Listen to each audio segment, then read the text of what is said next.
La lèpre est une maladie infectieuse chronique qui affecte le système nerveux, la peau, les muqueuses, une maladie qui ronge les os et peut être très mutilante. Aujourd'hui, il est possible de traiter la lèpre grâce à une combinaison d'antibiotiques puissants. Mais tout au long des siècles, elle a été synonyme de frayeur, de malheur et d'exclusion. Car cette maladie dévastatrice était réputée contagieuse et incurable.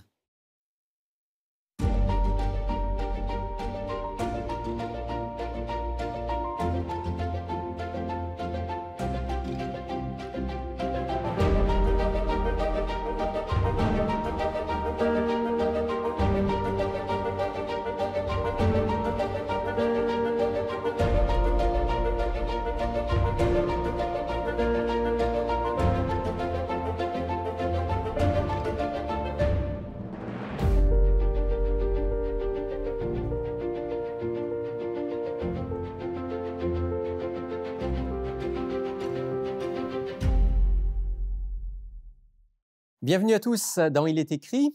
Aujourd'hui, je vais retrouver mon ami Claude Trépanier pour à nouveau lire une histoire de la Bible, une histoire de l'Ancien Testament, l'histoire d'une guérison, celle d'un lépreux. Il s'agit du général syrien Naaman. Bonjour Claude. Bonjour Rémi. Alors on va lire un texte qui est un texte interpellant, frappant, très fort, un peu unique parce que dans l'Ancien Testament, il n'y a pas beaucoup de récits de guérison. Il y en a beaucoup dans le Nouveau Testament. On a l'habitude de voir Jésus guérir des malades, même les apôtres. Dans l'Ancien Testament, ce n'est pas fréquent, encore moins des lépreux. À ma connaissance, c'est le seul cas dans l'Ancien Testament où on parle de la guérison d'un lépreux. Et donc, un texte à part, un texte interpellant qu'on va lire dans le 2e livre des Rois. Et on va retrouver, comme la dernière fois, le prophète Élisée dans cette histoire. 2 Rois, chapitre 5. Si tu veux, Claude, on commence tout de suite la lecture, et puis tu vas un petit peu nous dire ce que tu vois, ce que tu veux partager avec nos auditeurs dans ce texte. Amen. Ça va? Allez-y. 2 Rois, chapitre 5. Naaman, chef de l'armée du roi de Syrie, jouissait de la faveur de son Seigneur et d'une grande considération. C'était par lui que l'Éternel avait accordé le salut aux Syriens. Mais cet homme important était lépreux. Or, des troupes de Syriens étaient sorties et avaient emmené du pays d'Israël une petite jeune fille comme captive. Elle était au service de la femme de Naaman. Elle dit à sa maîtresse, « Oh, si mon Seigneur était auprès du prophète qui est à Samarie, celui-ci le débarrasserait de sa lèpre. » On va s'arrêter là pour commencer. Donc, il est question ici de Naaman. Il est chef de l'armée du roi de Syrie. Ouais. C'est un homme important. Un général. C'est un général de l'armée. Ouais. Mais cette petite phrase, évidemment, qui dit tout sur sa grande souffrance, cet homme important était lépreux. Cet homme était important et était voué à une mort certaine. C'est une question de temps. C'est une maladie qui amenait à la mort dégénérative, qui attaquait le système nerveux et qui finalement faisait que les gens en mouraient. Alors, on ne sait pas exactement quelle forme de lèpre ni à quel stade il en était. Visiblement, il n'était pas encore à un stade où il aurait été exclu de la société. Exact. Mais petit à petit, c'était en train de le ronger. Oui. C'est ça. Effectivement. Ça devait être la grande souffrance de sa vie, et probablement celle de sa femme avec lui. Oui, c'est parce qu'ils voient ce qui s'en vient. Ils sont habitués, ces gens-là, avec la maladie de la lèpre, et ils sont exclus, comme tu disais, de la société. À un moment donné, il y a un point de non-retour. Ils sont obligés de crier aux gens impurs, impurs. Donc, il sait qu'il ne pourra plus travailler, faire les fonctions dans lesquelles il était. Et là, on nous dit que, justement, il était un homme qui était apprécié de tous. Alors, ils ont chez eux, lui et sa femme, oui. une jeune fille qui a été ramenée comme captive, dit le texte, du pays d'Israël. Elle est au service de la femme de Naaman. C'est une jeune Israélite. Oui. Et alors, cette jeune Israélite, elle dit quelque chose d'étonnant au verset 3. Elle dit à sa maîtresse, « Si mon Seigneur était auprès du prophète qui est à Samarie, celui-ci le débarrasserait de la lèpre. » Elle est en train de dire de quoi qui ne passe pas inaperçu. En fin de compte, Il y a plusieurs choses qui me frappent, moi. D'abord, c'est le fait qu'elle a une foi extraordinaire, parce que, oui, Élisée, c'est vrai, c'est quelqu'un qui a fait beaucoup de miracles. Enfin, Dieu s'est servi d'Élisée pour faire beaucoup de miracles. Ouais. Mais en tout cas, on n'a pas d'autres récits où il aurait guéri des lépreux. Mais cette jeune fille, elle a confiance, elle sait que à la demande d'Élisée, à la prière d'Élisée, Naaman pourrait guérir. Bien, la jeune fille, ce qui est merveilleux, c'est qu'elle est là comme une servante, un peu comme une esclave, si on veut. Elle travaille avec Naaman et son épouse. Elle voit que Naaman est poigné avec une maladie. Puis c'est une maladie que elle dit, si mon Seigneur connaissait le prophète en Israël, il le guérirait sûrement de sa lèpre. Alors, non seulement elle a une grande foi, mais en plus, c'est quelqu'un qui n'a pas cultivé la rancune, parce qu'elle a quand même été déportée d'Israël en Syrie. Mais finalement, exactement, elle est bienveillante vis-à-vis de cette famille qu'elle sert. On pourrait dire qu'elle a un peu un cœur comme Daniel. Tu sais, Daniel qui se ramasse à Babylone avec Shadrach, Meshach et Abednego. Ils font ce qu'ils ont à faire, malgré le fait qu'ils ont été déportés de Juda à Babylone. Un peu comme Joseph, qui est vendu par ses frères, ramasse en Égypte, mais continue à aimer Dieu, à servir Dieu et à croire que Dieu est au contrôle. Une enfant de Dieu en terre syrienne. Exact. Voilà. Alors, on va lire la suite du texte. Naaman va prendre au sérieux cette jeune fille. Il va faire une démarche. Il n'y a rien à perdre, il y a tout à gagner. Exactement. À partir du verset 4. Naaman vint le rapporter à son Seigneur en ces termes.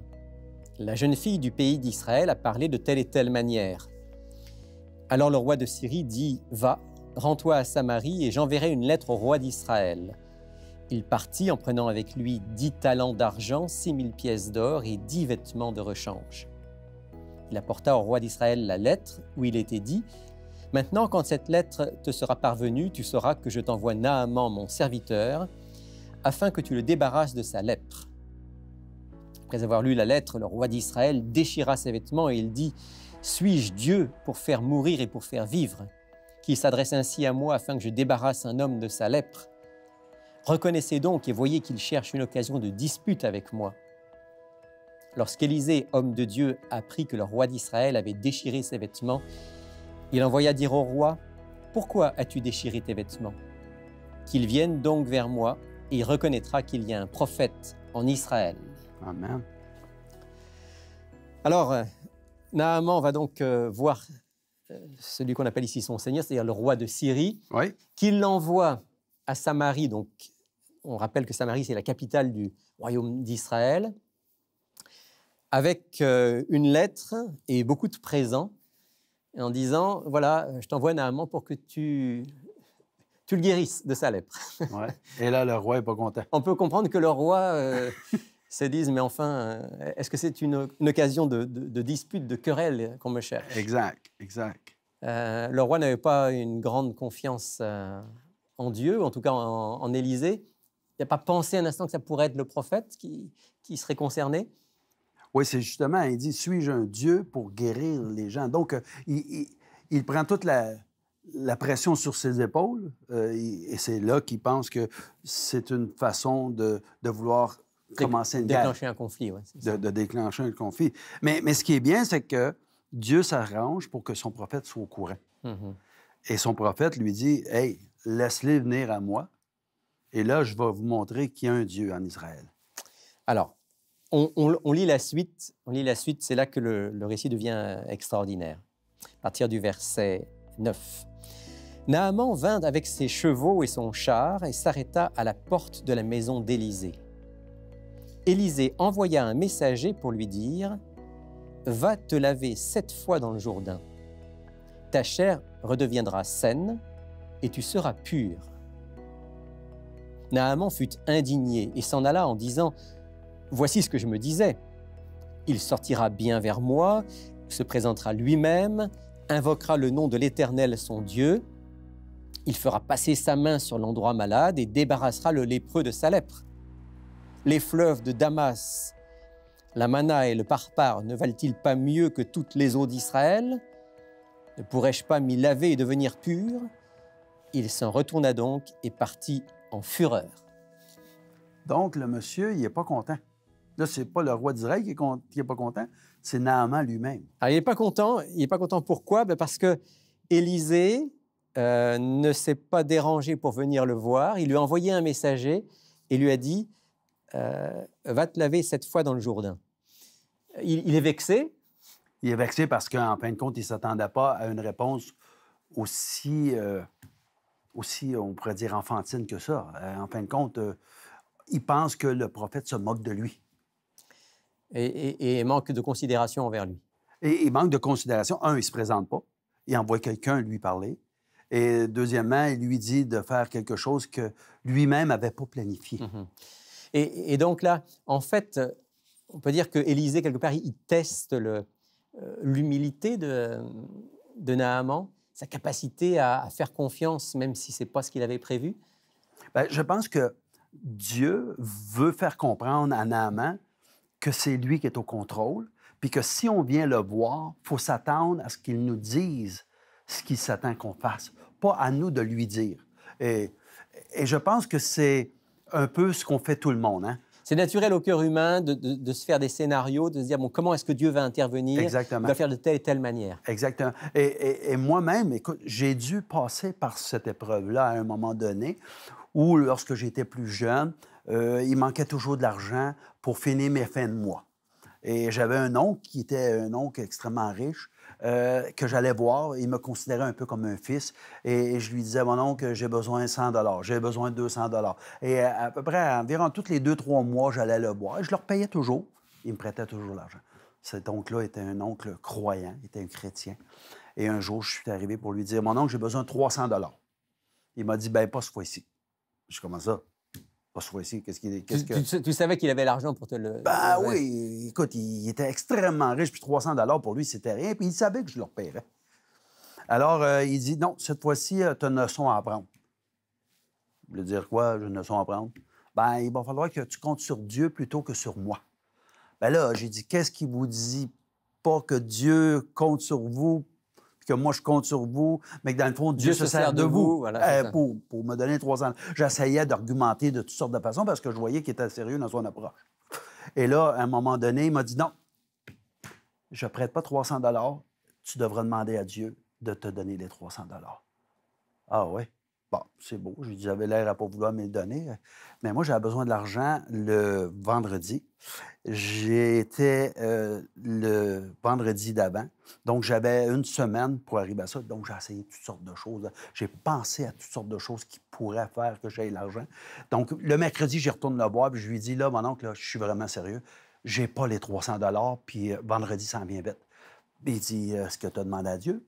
Je dis, oui, oui. Il dit, tu as fait ça comment? Bien, j'ai prié. Tu as prié comment? Bien là, voyons, on s'en va où avec ça, là? J'ai dit, j'ai prié. J'ai demandé au Seigneur de permettre qu'il vous dise à vous de changer d'idée, de me donner 300 $, ou finalement, ma mère me donner 300 $, ou que je reçoive un chèque par la poste, là, venant de nulle part, qui m'aiderait justement à payer. Bien là, il dit, tu n'as pas besoin de Dieu d'abord. Hey, je dis, c'est quoi le niaisage? Ah non, mais il dit, tu pries, puis tu dis à Dieu comment tu veux qu'il fasse ce que tu as besoin ou le miracle que tu as besoin, un peu comme Naaman, qui est insulté parce que lui s'est dit, je pensais qu'il ferait ça comme si... Qu'il allait sortir, qu'il allait passer la main sur l'endroit malade, et puis... Exactement. Et là, il m'a dit, arrête de dire à Dieu comment tu as besoin de 300 $. Il sait que tu as besoin de 300 $. Dis-lui que tu comptes sur lui puis que tu aimerais qu'il agisse pour toi. Bon, j'ai dit, vous ne me le prêterez pas, là? Non, je ne te le prêterai pas. C'est Dieu qui va s'arranger avec toi. Fais confiance à Dieu. Je me suis retourné avec mon petit bonheur. On était mercredi soir. J'ai prié, j'ai demandé au Seigneur. Et jeudi, à ma grande surprise, mon patron, il m'est arrivé avec 2 enveloppes de paie. Je ne savais pas pourquoi. Il dit, bien, rouvre-les, tu ne sais pas pourquoi. Ils sont à ton nom. Puis j'ai regardé, puis j'avais toutes les deux 300 $. J'avais 300 $ de paie. Puis j'avais un autre 300 $. Puis mon patron était vérifié pourquoi j'avais 2 payes. Puis il m'a dit, c'est parce que tu avais déjà planifié au printemps qu'à l'automne, tu avais 3 semaines, tu avais pris 2 semaines en été, puis 1 semaine à l'automne, puis que tu voudrais avoir ton argent d'avance. fait qu'on t'avait donné ta semaine d'avance. » Et là, j'ai dit, ça se peut-tu, ça?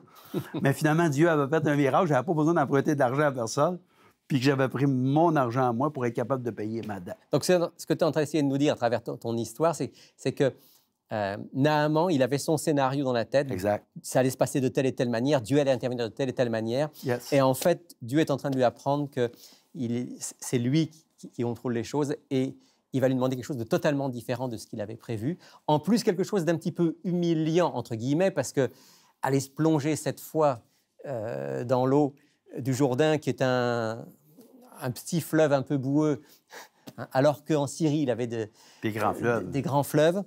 Naaman ne comprend pas, ne veut pas, et il est fâché. Puis, l'histoire aurait pu s'arrêter là. Exactement. Mais elle ne s'arrête pas là. Elle s'arrête pas là. Et c'est extraordinaire ce qui va se passer, là. Alors, on va lire la suite, à partir du verset 13. « Mais ses serviteurs s'approchèrent pour lui parler. Ils dirent, « Mon père, si le prophète t'avait demandé quelque chose de difficile, ne l'aurais-tu pas fait? À plus forte raison dois-tu faire ce qu'il t'a dit. Lave-toi et sois pur. » Il descendit alors et se plongea 7 fois dans le Jourdain, selon la parole de l'homme de Dieu. Et sa chair redevint comme la chair d'un jeune garçon, et il fut pur. Amen. Alors voilà le miracle, le grand miracle qui a lieu, et qui a lieu grâce à l'intervention des serviteurs de Naaman. En fin de compte, les serviteurs, ce qu'ils leur disent, on est rendu jusqu'ici, là. Tout ce qu'ils te demandent, c'est d'aller te tremper 7 fois dans le Jourdain. Si tu avais demandé quelque chose de plus important ou de plus dur, de compliqué que ça, ne l'aurais-tu pas fait? Laisse ton orgueil de côté, laisse tes idées préconçues, fais confiance et vas-y. Exact. Et Naaman se calme, on peut l'imaginer, et finalement, il dit « OK, on y va ». Et ils vont donc dans cette région du Jourdain. Et puis là, on peut par l'imagination dire « bon, 1 fois, 2 fois… » 3 fois. Et il devait les regarder en voulant dire que j'en voyais pas un rire. Hein? Et il devait se dire en dedans lui-même, on est en train de me niaiser, là? Parce qu'à toutes les fois qu'il ressortait, il fallait qu'il retourne. Et à chaque fois, il regardait sa peau, elle était toujours identique. Exactement. Il fallait qu'il attende à la 7e fois. Et le groupe qui était là retient son souffle, et la 7e fois, ça l'arrive. Pourquoi est-ce que Dieu a demandé à travers Élisée, pourquoi est-ce qu'il a demandé à Naaman de faire ça 7 fois?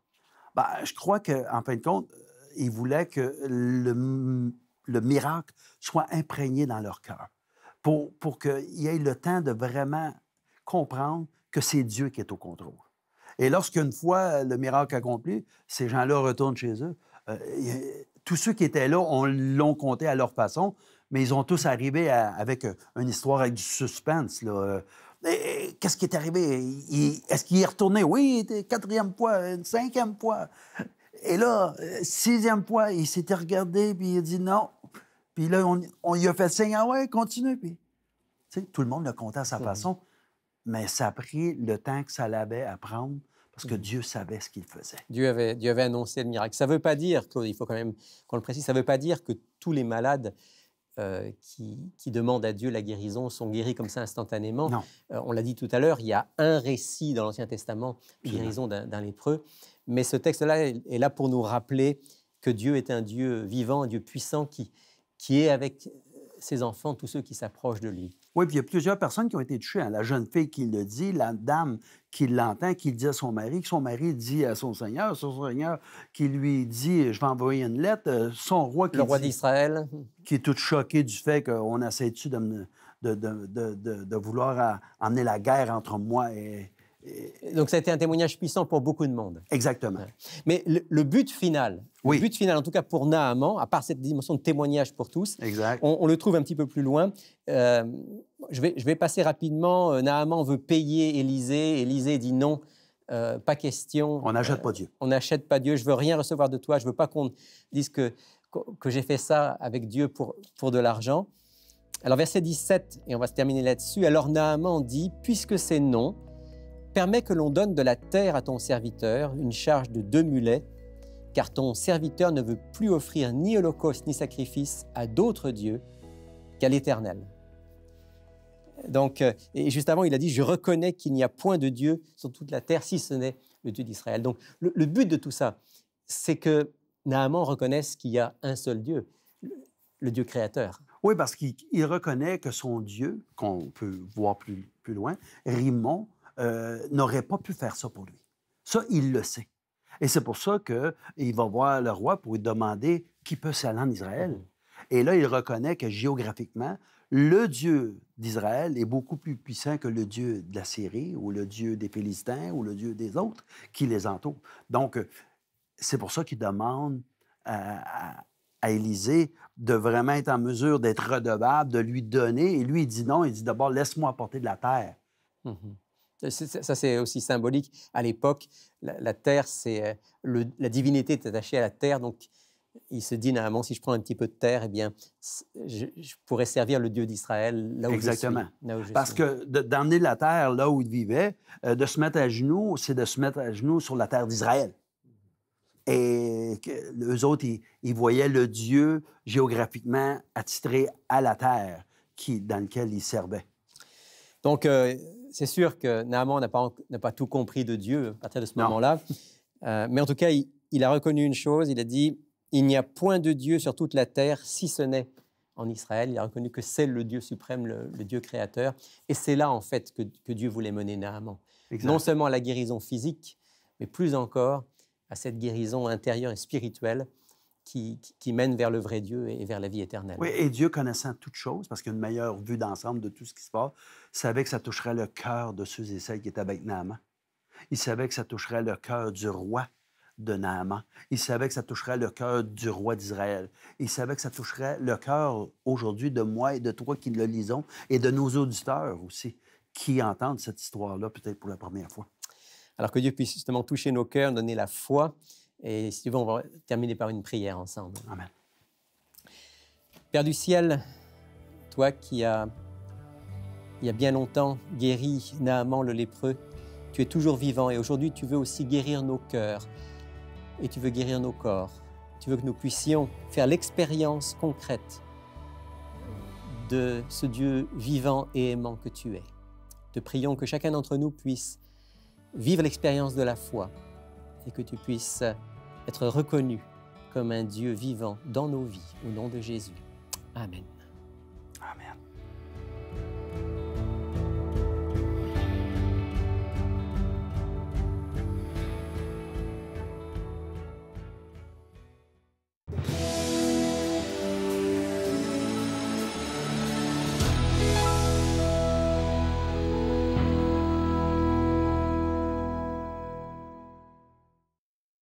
Bonjour France. Bonjour Rémi. Content de te retrouver dans ce beau décor. Oui, pareillement, ça fait plaisir. Pour te laisser donc nous présenter l'offre de la semaine que tu as entre les mains. Oui, c'est un petit livre, il est écrit à 5 $. C'est Élisée le prophète, tout simplement. On le voit derrière nous.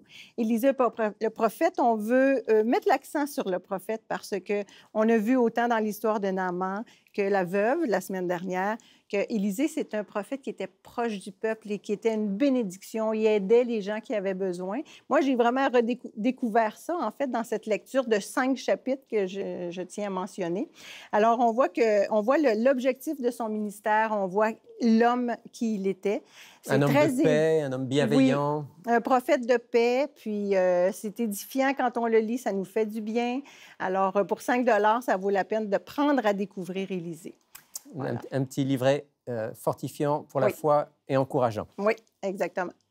Voilà, et puis on a aussi une question d'auditrice à laquelle on voudrait essayer de répondre rapidement aujourd'hui. Oui, en fait, c'est une auditrice de France qui nous fait une petite comparaison, une petite image avant sa question. Elle nous dit « Laisse-t-on des enfants seuls dans une maison avec, par exemple, une barre de chocolat en évidence, avec interdiction d'y toucher? » Dieu a installé Adam et Ève dans le jardin d'Éden avec la possibilité de manger des fruits de tous les arbres, sauf de celui de la connaissance du bien et du mal, interdiction formelle d'en manger. Et Dieu, en plus, savait que le tentateur rôdait. N'était-ce pas une tentation trop forte? Dieu ne connaissait-il pas la nature de l'homme? C'est une question, j'allais presque dire classique, qu'elle nous pose. Mais ce qui est intéressant, c'est sa dernière phrase.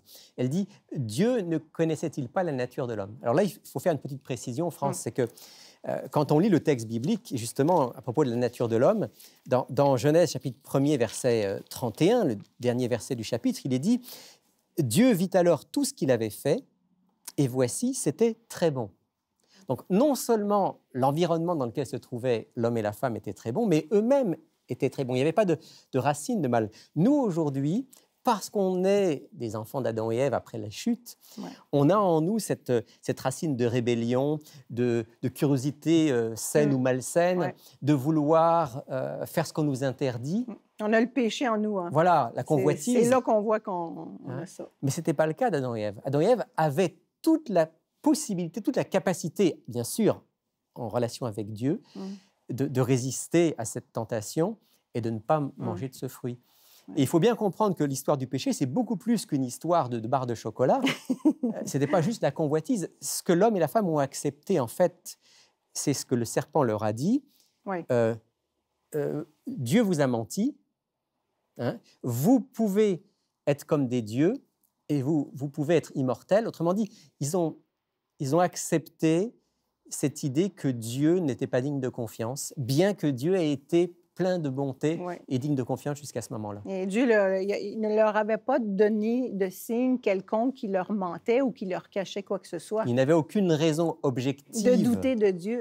De douter de Dieu. C'est un peu comme si aujourd'hui, vous avez un super patron qui vous traite bien, qui vous paye de manière juste, qui s'occupe de vous et qui est un homme bon. Et puis, vous avez un collègue qui vient et qui vous dit « Non, mais tu sais, il fait tout ça pour toi, mais en fait, il t'exploite. Vous n'avez pas de raison objective, mais si vous écoutez la voix de la personne qui vous dit ça, alors votre relation avec votre patron va changer, la relation d'Adam et Ève avec Dieu a changé, et c'est ça qui a amené le péché sur cette terre. Leur péché n'était pas le même que les nôtres. Disons qu'en tout cas, ils n'avaient pas de tendance au mal. Mais Dieu, heureusement, est bon, il avait un plan pour les sauver. Voilà ce qu'on peut dire en quelques mots à notre auditrice. Merci, Rémi, merci. Merci à notre auditrice et merci à toi, France. Ça me fait plaisir. Et voici maintenant notre offre de la semaine.